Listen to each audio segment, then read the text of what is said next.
Hello बच्चों, let's read the question. The question says assertion, order and molecularity are same. Reason given है order is determined experimentally and molecularity is the sum of stoichiometric coefficient of rate determining elementary step. Option A given है both assertion and reason are true and the reason is correct explanation of the assertion. Option B given है both assertion and reason are true but reason is not correct explanation of the assertion. Option C given है assertion is true but the reason is false. Option D given है assertion is false but reason is true. तो सबसे पहले इस section में order और मॉलिक्यूलिटी से deal किया गया है, तो देख लेते हैं हम इसका क्या की कॉन्सेप्ट।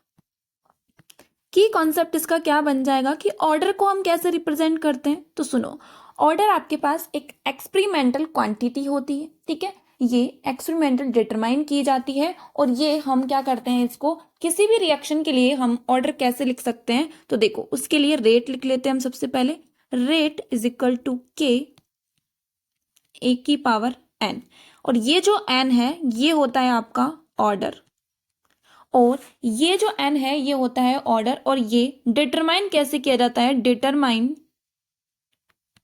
एक्सपेरिमेंटली।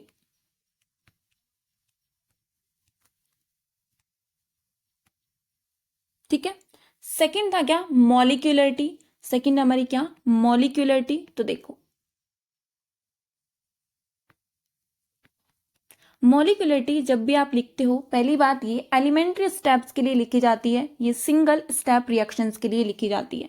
मान लेते हैं कि यहाँ पे ये आपके पास ये एक सिंगल स्टेप आपके पास रिएक्शन है जिसमें आपके पास वाई बी और ये, ठीक है, और यहाँ से आपके पास कोई भी एक पी टाइप का कोई प्रोडक्ट बन रहा है। और इसके लिए जब भी आप मॉलिक्यूलरिटी की बात करोगे तो मॉलिक्यूलरिटी कैसे लिखी जाएगी, मॉलिक्यूलरिटी आपके पास सम होगी y प्लस एक्स का। ठीक है, तो ऑर्डर एक्सपेरिमेंटल क्वांटिटी है, मॉलिक्यूलरिटी रिएक्शन की स्टाइक्योमेट्री, जो आपके रिएक्टेंट की स्टाइक्योमेट्री है उनको देखकर लिखी जाती है। दैट मीन्स ये कैसी क्वांटिटी है, थ्योरेटिकल क्वांटिटी है। कैसी है ये, थ्योरेटिकल क्वांटिटी है।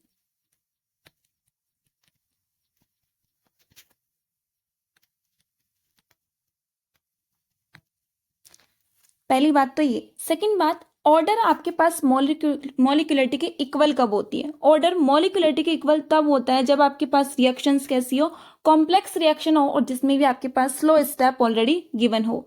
ये ऑर्डर मॉलिक्यूलरिटी के इक्वल कब होगा, जब आपके पास एलिमेंट्री रिएक्शन गिवन होगी, एलिमेंट्री रिएक्शन गिवन होगी। In case of elementary reaction आपके पास ऑर्डर इक्वल होता है मॉलिक्यूलरिटी के, अदरवाइज ये स्टाइक्योमेट्रिक कोफिशिएंट जो रिएक्टेंट के हैं उनके बराबर नहीं होगा, मतलब कि मॉलिक्यूलरिटी के बराबर नहीं होगा।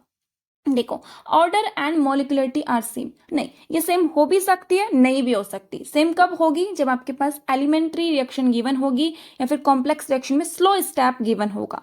ठीक है, मतलब कि असर्शन क्या है, इनकरेक्ट है। असर्शन क्या है हमारे पास, इनकरेक्ट है। तो ऑप्शन ए क्या होगा, इनकरेक्ट। ऑप्शन बी भी क्या होगा, इनकरेक्ट होगा। ऑप्शन सी भी क्या होगा, इनकरेक्ट होगा। ऑप्शन डी क्या होगा हमारे पास, करेक्ट होगा। और रीजन क्या गिवन है कि ऑर्डर हम एक्सपेरिमेंटल डिटरमाइन करते हैं और मॉलिक्यूलरिटी क्या होती है, sum of the stoichiometric coefficient rate determining elementary step. Single step reactions के लिए हम मॉलिक्यूलरिटी को डिफाइन करते हैं। फॉर कॉम्प्लेक्स रिएक्शन उसका जो स्लो स्टेप होता है वो मॉलिक्यूलरिटी को बताता है। ये ऑर्डर की इक्वल हो भी सकता है और नहीं भी हो सकता।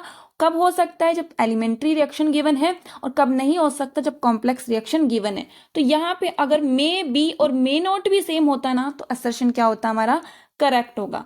तो यहाँ पे क्या होगा, ऑप्शन डी हमारा क्या होगा, करेक्ट होगा। Hope you understood it well, best of luck.